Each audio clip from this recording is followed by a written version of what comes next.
ومع سنتهاي باش أنا يرتضي أحنا باش جلدي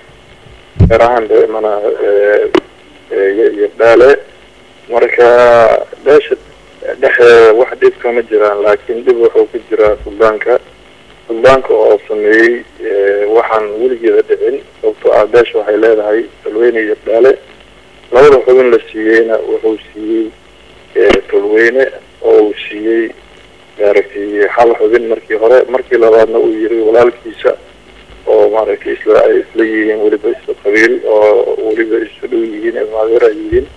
asana uu yiri gabdhaal weeye laakiin asiga tulweyna ah suldaanki ayaa walaalkiisa wuxuu leeyahay gabdhaale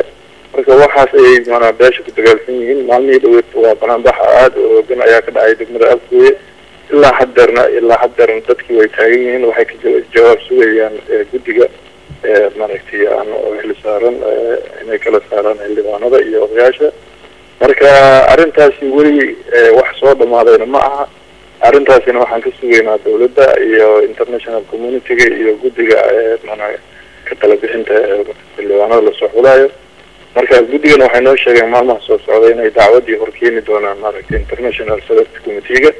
markay keenaan ayaa lagu maaragtay nin walba wuxuu leeyahay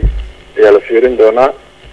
odayaashina waa u sheegnay banaan-baxa iyo dhibaatada inay joojiyaan ilaa arrintan meel laga ogaanayo waatahay marka arrintan hadda aad sheegaysid xilna Afgooye adiga baarlamaankan hadda waqtiga uu ka dhamaanaya kamid tahay baarlamaan cusub la soo xulayaa maxaa arrintan hadda keenay mase tahay arrintan hadda dhacday arrimo hore u soo dhacay shirarkii kuwan ka horeeyo adiga aad kamid yahay xubnihii baarlamaanka la soo xulay ma u jireen arrimahan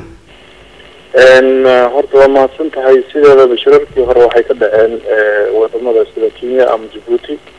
kan Kenya ka dhacay wuxuu ahaa waxa soo xulayeen qof walba xorriyadiisa ma jirin sababtoo ah kan Djibouti ka Nairobi ka dhacay waxa soo xulayay hogaamiye kooxeedkana waxay rawanayeen Kenya marka waxaa noo cadaatay markii horeba inay si qalad soo xuleen oo maaragtay beesha ay garabhiil sameeyeen laakiin odayaashii ay maaragtay markii wadanka la yimidna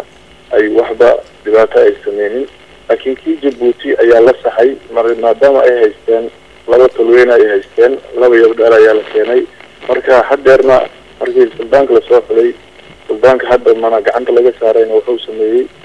labadii tulweyne ayuu qaatay labadii yabdhaal banaanka ayuu tuuray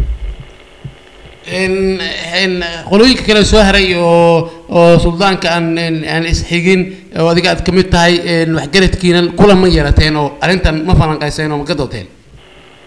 of course mana annaga waa ka wada hadalnay doonada ayaan u wacnay weliba annaga ma sameynin gabdhaala keligiis ma wacin odayaasha oo dhaqanka beesha galadi ayaan isu keenay talweyne iyo gabdhaala ayaan isu keenay suldaanka ayaa la hor fariistay markaas la yiri suldaan adiga waxaad u tahay gun ama ma tihid suldaan keligiisa socdo odayaasha kula hadlayaan waa odayaal adiga ka waaweyn oo ku dhali karaan laakiin waxay kugu ixtiraamayaan xilkan aad haysid inaad qiimeysid ayaa fiican markaasuu yiri aniga walaalkayga ayaan wataa odayaashiina waxaad doontiin sameeya odayaashii hadda waxay go'aansadeen maalmaha soo socdo in haddii uu jawaab keeni waayo ama arrintiisa uu sii wato inay suldaan cusub ay doortaan beesha gelida oo la wada dhan yahay talweyne iyo gaal arrintan hadda aad ka hadlaysid ma u gudbiseen guddiga xalinta khilaafaadka si guddigaasi go'aan uu u gaaro idinkana waxaad tabanaysaan xal loogu gaaro ha arrintani waa qasab annaga guddiga keligiisa guddiga khilaafaadka keliya uma gudbin waxaan u gudbinay umbos iyo international select committee-ga iyo guddiga khilaafaadka guddiga odayaasha meel kastoo ay khusayso igad ana meel kastoo ay khusayso dacwadana waa gaarsiinay waxaan rajeynaynaa weliba in la tixgeliyo maadaama aan hayno keliyadii lagu soo qabtay degmada Afgooye odayaashii oo ayagoo sooman oo shacabkii banaan-baxaya keliyadii ayaan gacanta ka saarnay sawiradii ayagoo video ayaan gacanta ka saarnay waxaan haynaa evidence suldaanka naftiisa isagoo hadlaayo markuu odayaasha la hadlaayay isagoo awood sheeganayo ayaa laga duubay caddeyn baan haynaa isagana ayagana gacantaan ka saarnay marka arrinta dacwadda markay liis hor yimaado isagaa ogaanayo marka inuu maaragtay suldaan yahay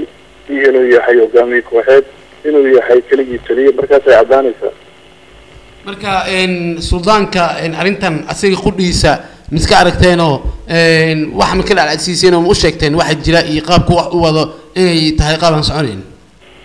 suldaanka sidiisaba qofka markuu suldaan yahay uu mas-uul yahay waxaa loo baahan yahay sidiisaba gurigiisa inuusan ka bixin siyaasad markuu qofka soo dhexgalana ma aha suldaan. marka ninkan oo hadda suldaanka la leeyahay oo soo galay oo meesha ku xaraysan suldaan ma aha sababtoo ah waa nin alaaliis qaata ah waa beesha ay ogaatay beesha waayo maaragtay Soomaaliya waxay ku maamulaa awal bislaa musqowo maaragtay geedka maaragtay hadduusan lahayn caleen maaragtay geed quruxda ma aha ninkan mana odayaashiisa dhaqanka ah nabadoonidii kasoo jeeday la yaqaano maaragtay talooyinka iyo baale ayaa garabkiisa istaagay ayaa hor fadhiistay ayuu maaragtay oo faraha ku tuuray uu yiri wax aan qabanayo magacani ninkaas baan wataa markaan annaga fiirinay kor iyo hoos aan ka fiirinay waa nin lacag qaatay oo wax badan loo sheegay oona la yiri lacagtiina ay ku maqan tahay marka wax uu sameeyo markuu garan waayay oo loogu daray handadaad marka sidaas ayaan u qaadanay taada kale laakiin xilman alaabgooy maxaa lagu cadeyn karaa in suldaanka laaluushu qaato laaluush reesiyay عدم بدنا حنا وحتى وحنا صهر بيجينا جودي مرتي كعداتو أشجع يا مركزي وحوك الجواب دون أصلا كسبينا أما وحنا عدين وحنا مش شيء ما نكوه لنا ولكن وحنا عدين وفرد بدن أيام كحنا وان أشجع أجين والله جدوي وسن إنكري كريم أتكيش كاميرا فيديو أيام كحنا وقدام بنتي محلكوا باقي ساعة ودمدنتي waxaan u baaqayaa beesha geladi talweeni iyo dhale waa walaalo